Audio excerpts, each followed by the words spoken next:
الحمد لله رب العالمين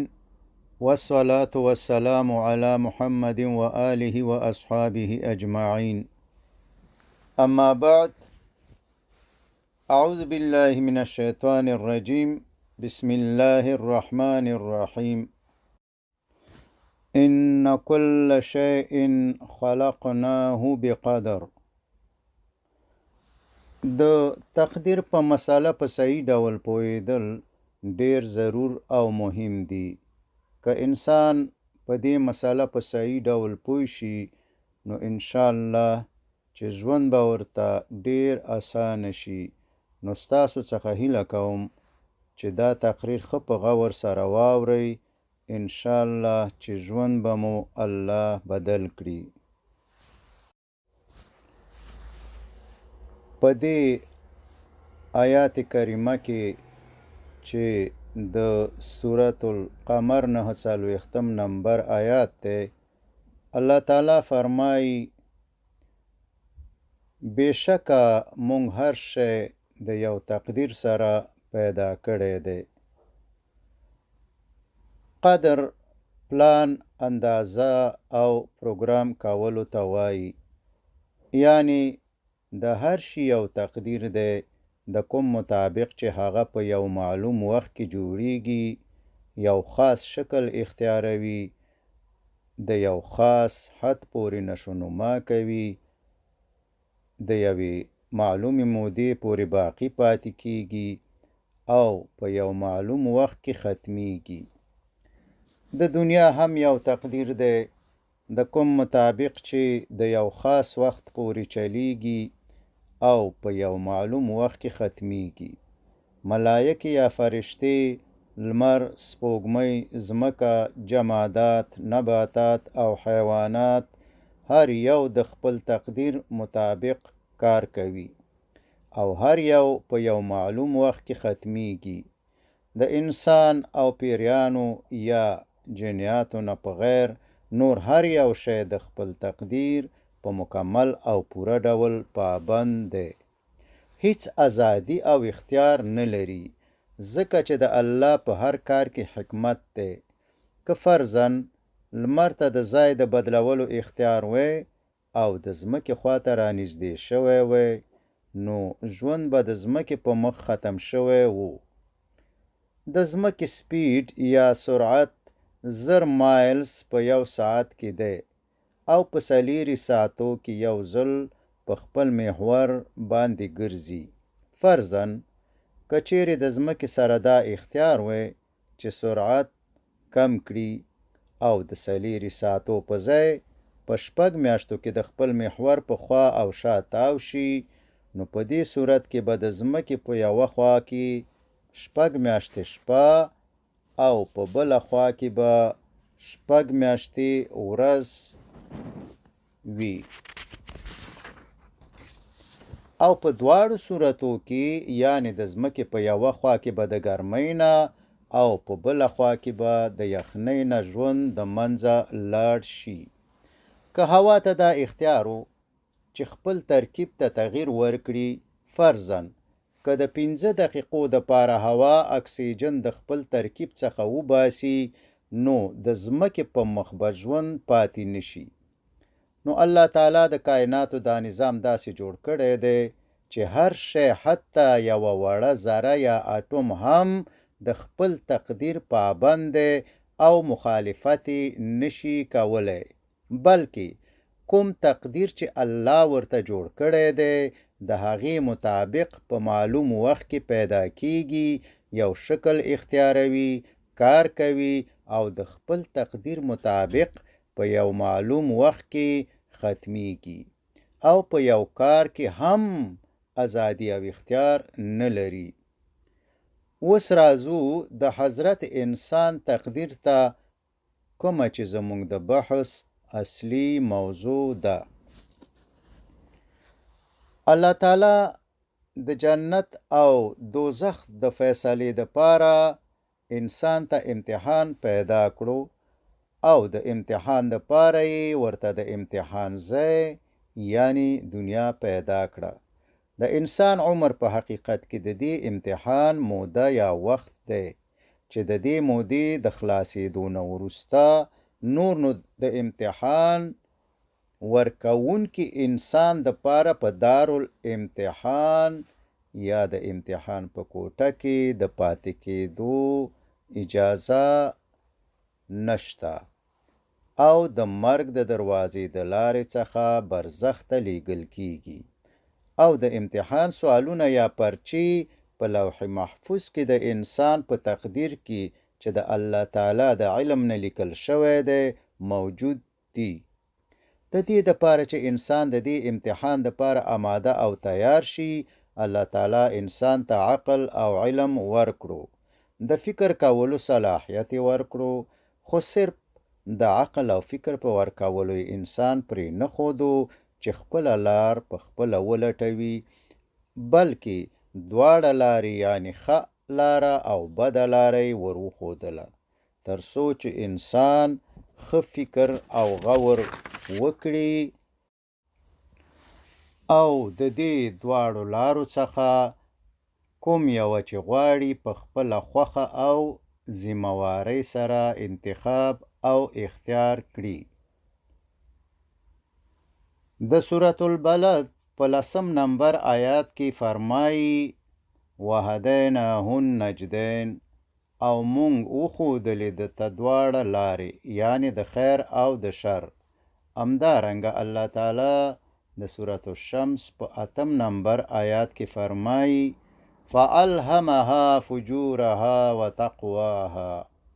پس الله تعالی د انسان بدی او نیکی هغه ته الهام کړه. الله تعالی انسان ته په زړه او دماغ کې دا خبره اچولې ده چې دا ښه دي او دا بد دي، یعنې د ښو او بدو تمیز او فرق د انسان په فطرت کې په پیدایشي ډول موجود دی. مثلا هر څوک په دې پوهیږي چې ظلم بد کار دی او د خلکو سره کومک کول، عدالت او انصاف کول ښه کار دی. هر سړی په دې پوهیږي چې دروغ بد او رښتیا ویل ښه دي. همدارنګه د نفس لوامه یا ضمیر په نوم الله تعالی یو شی د انسان دننه ایښی دی، کوم چې د بدو کارونو په کولو هر وخت انسان ملامته وي. 1,40,000 زیاتو کم انبیا علیهم السلام چې اخرنی نبی او رسول حضرت محمد صلی الله علیه وسلم او اخرنی کتاب قرآن دی، الله تعالی د همدې مقصد دپاره دنیا ته رالیږلي دي تر څو چې انسانانو ته تعلیم ورکړي او د دې امتحان دپاره یې آماده او تیار کړي. د امتحان سوالونه په لوح محفوظ کې د انسان په لیکل شوي تقدیر کې د مخکې څخه موجود دي چې د واقعاتو په شکل په انسان راځي. الله تعالی د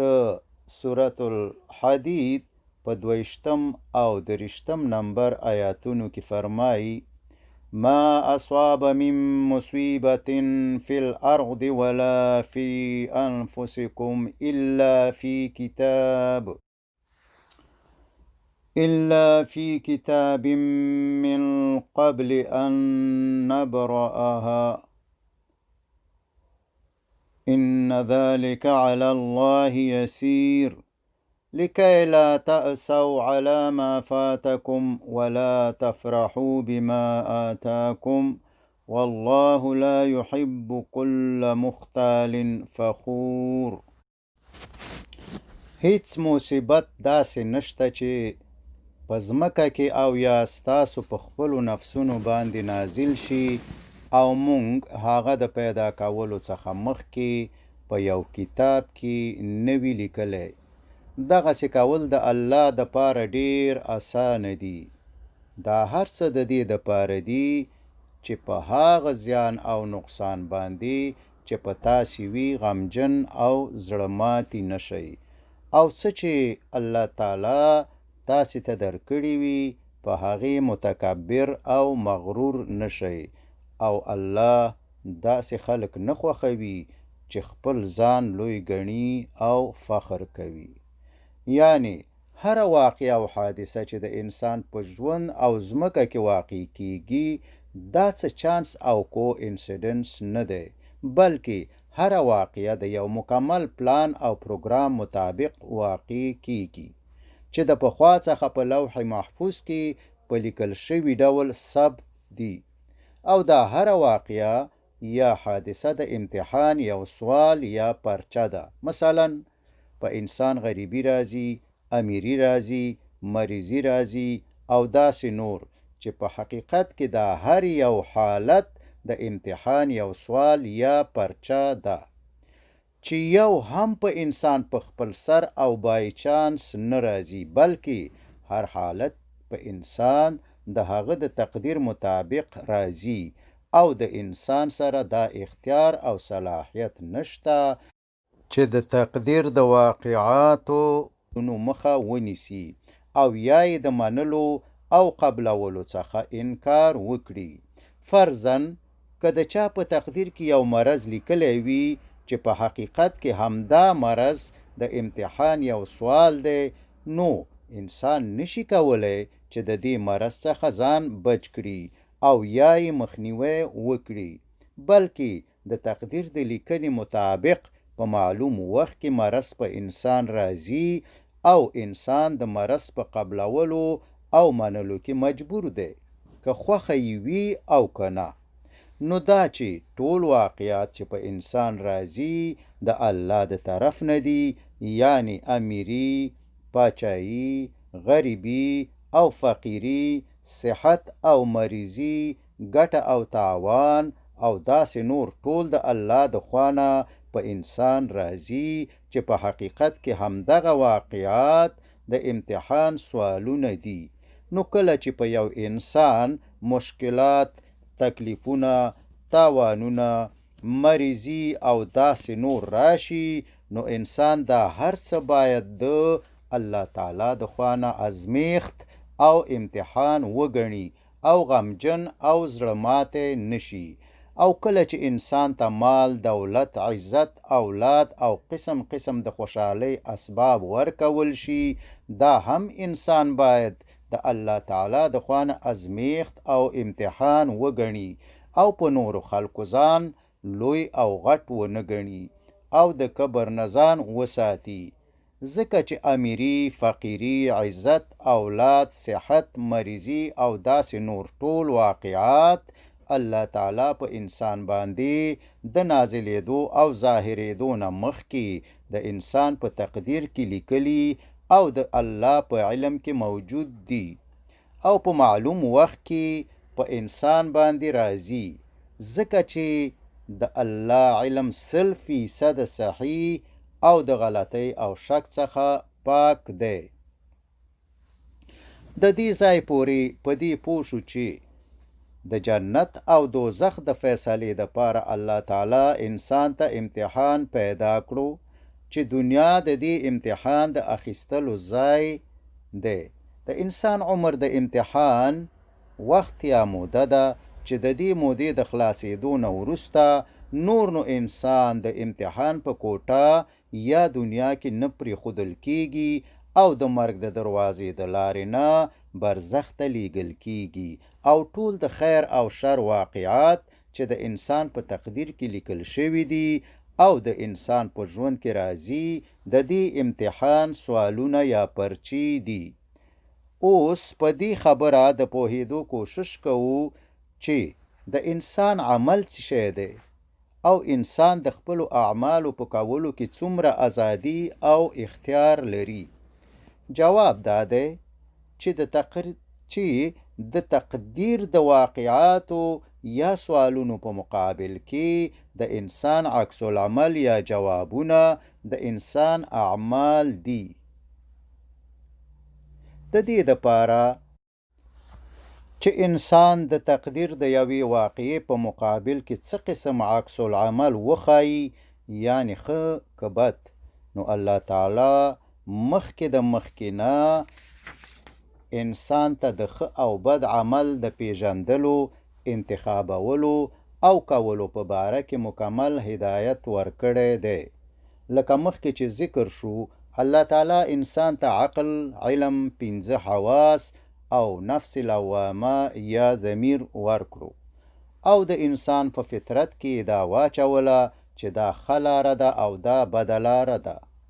دا نیک دي او دا بد دي. همدارنګه انبیا علیهم السلام د همدې مقصد دپاره راولېږل چې انسان ته په دې امتحان کې د کامیابېدو ښه عکس العمل او صحیح جوابونو لاره او طریقه وښایي. هر کله چې د انسان په ژوند کې د تقدیر یوه واقعه یا سوال راځي، نو انسان دا صلاحیت او اختیار نه لري چې د نوموړې واقعې یا سوال مخنیوی وکړي او یا یې د منلو او قبلولو نه انکار وکړي، بلکې انسان د خپل تقدیر په وړاندې مجبور دی که خوښه یې وي او که نه نازل شوې واقعه یا سوال به قبلوي. خو د واقعې د نزول یعنی د امتحان د سوال او پرچې د ورکولو نه وروسته نور نو الله تعالی پوره او مکمل اختیار او ازادي انسان ته ورکړې ده، یعنی انسان دا اختیار او صلاحیت لري چې د تقدیر د واقعي یا سوال په مقابل کې د الله د هدایت سره مطابق او سم عکس العمل وښیي او جواب ورکړي، یعنی نیک عمل وکړي، او یا د شیطانی لارو مطابق عکس العمل وښیي او جواب ورکړي، یعنی بد عمل وکړي. یا په بل عبارت د تقدیر ټول واقعات او سوالونه د الله تعالی د خوا نه دي او د دې واقعاتو په مقابل کې ټول عکس العملونه او جوابونه فقط او صرف د بنده د خوا نه دي. یعنی الله تعالی سوال کوي او بنده جواب ورکوي. د جواب په ورکولو کې بنده ته مکمل اختیار او ازادي ورکول شوی ده،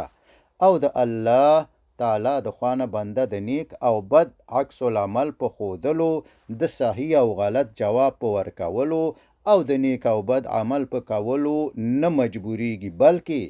هر څه چې انسان کوي په خپل اختیار او مسؤلیت یې کوي. تاسو به نه اوریدلی وي او نه به مو لیدلی وي او نه به مو دا باور او یقین راځي چې په آینده کې به داسې وشي چې یو معلم شاګردانو ته د امتحان پرچې او سوالونه ورکړي او بیا دې ورته ووایي چې جوابونه به زما په خوښه لیکئ، او بعضې شاګردانو ته دې داسې جوابونه ووایي چې هر شاګرد د 100 نمرې واخلي، او بعضې شاګردانو ته دې داسې جوابونه ووایي چې هر شاګرد 80 نمبرې واخلي، او بعضې شاګردانو ته دې داسې جوابونه ووایي چې هر یو ناکام شي. آیا تاسو فکر کوئ چې داسې کار به یا چا کړی وي او یا په آینده زمانه کې به یې څوک وکړي؟ او که فرضاً کوم معلم داسې وکړي، نو بیا به تاسو څه فکر کوئ؟ ضرور به دا فکر کوئ چې دا خو امتحان نه دی، عجیبه معلم دی، سوال هم کوي او جواب هم وایي، په خپله خوښه څوک کامیابوي او څوک ناکاموي، دا خو ډیر بې انصافه، بې عدله او ظالم معلم دی. نو که د انسان نه د داسې یو بې انصافه کار توقع او امید نشي کېدی، نو الله تعالی خو ډیر عادل او د ظلم څخه پاک دی. یو ځل بیا باید تکرار کم چې د تقدیر واقعات یا د امتحان پرچې د الله تعالی د خوا نه دي او د واقعاتو په مقابل کې عکس العمل، د سوالونو جوابونه او اعمال د بنده د طرفه دي. او څوک چې دا ګستاخی او جرأت کوي چې د بنده اعمال الله تعالی ته منسوبوي، دا په الله تعالی باندې د ډیر لوی تهمت او بهتان جرأت کوي چې د حشر په میدان کې به الله تعالی ته جواب ورکوي. د سورة الدحر په 3 نمبر آیات کې فرمایي: انا هدیناه السبیل اما شاکرا و اما کفورا. بېشکه مونږ انسان ته سمه لار وښودله، نو یا شکر کوونکی جوړیږي او یا ناشکره. یعنی الله تعالی انسان ته هدایت وکړو،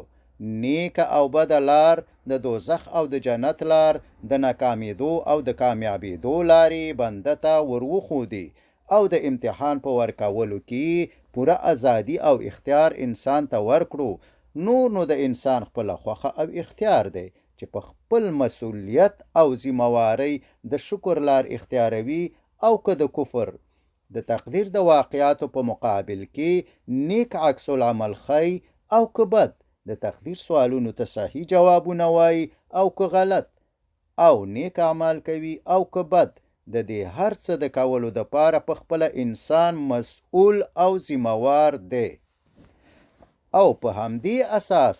الله تعالی ترېنه پوښتنه هم کوي، مګر په هغه کارونو کې چې الله تعالی بنده ته اختیار نه دی ورکړی، نو ځکه الله د هغوی پوښتنه هم نه کوي. مثلا الله تعالی د انسان نه دا پوښتنه نه کوي چې ته ولې نارینه او ښځه ولې نه یې، یا ولې د پلانکي زوی یې، یا ولې مالدارې، یا ولې غریبې، چې په دې ټولو حالاتو کې انسان بې اختیاره دی. نو الله تعالی پوښتنه ترې هم نه کوي، او د هغو شیانو پوښتنه ترې کوي چې د هغو په کولو او نه کولو الله انسان ته علم او پوره اختیار ورکړی دی. په دې باره کې چې په لوح محفوظ کې هر شی د مخکې نه موجود دی، یعنی سوال یا واقعه او د نازل شوي سوال یا واقعې په مقابل کې جواب یا عکس العمل د پخوا نه موجود دی، باید ووایو چې لکه چې مخکې دا خبره ذکر شوې ده چې سوالونه یا واقعات د الله د خوا نه دي، او جوابونه یا د واقعاتو په مقابل کې عکس العمل د بنده د خوا نه دی. دا د حیرانتیا او تعجب خبره نه ده. هره ورځ تاسو په خبرونو یا نیوز کې د هوا حالات اورئ، که په اخبار کې لیکل شوي وي چې درېیمه ورځ واوره کیږي، او بیا په درېیمه ورځ د اخبار د لیکلو مطابق واوره ورېدل شروع شي، نو په اخبار کې لیکل شوي پیشبیني چې انسان د خپل علم په واسطه کړې ده، د واورې په ورېدو کې هیڅ رول او اثر نه لري. نو د انسان علم خو د الله د علم په مقابل کې صفر یا زیرو دی. د انسان علم محدود دی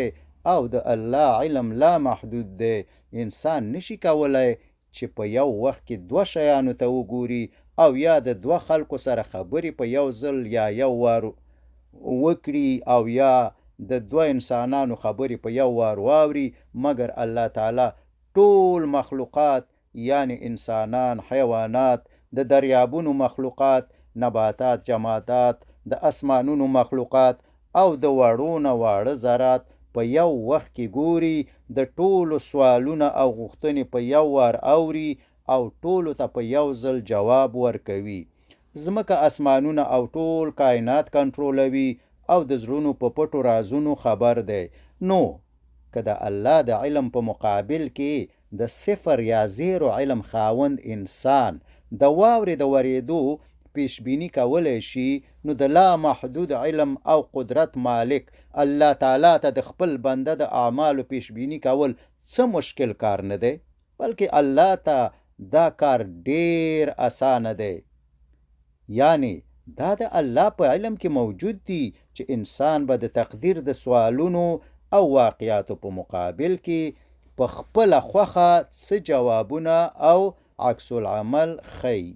یعنی لوح محفوظ الله د خپل علم نه لیکلی دی، خو د دې دا مطلب نه دی چې الله د خو یا بدو اعمالو په کولو انسان مجبوروي. او په دې باید پوه شو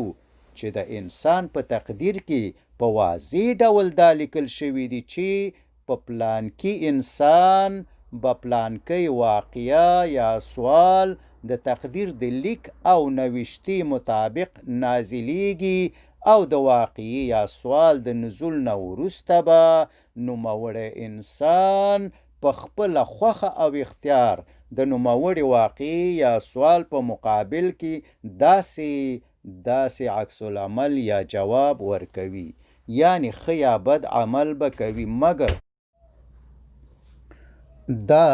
لیکل انسان نه مجبوروي چې نیک یا بد عمل وکړي، ځکه چې تقدیر د الله د علم نه لیکل شوی دی او دا د الله په علم کې دي چې انسان به د تقدیر د واقعاتو په مقابل کې څه قسم عکس العمل ښکاره کوي. مثلا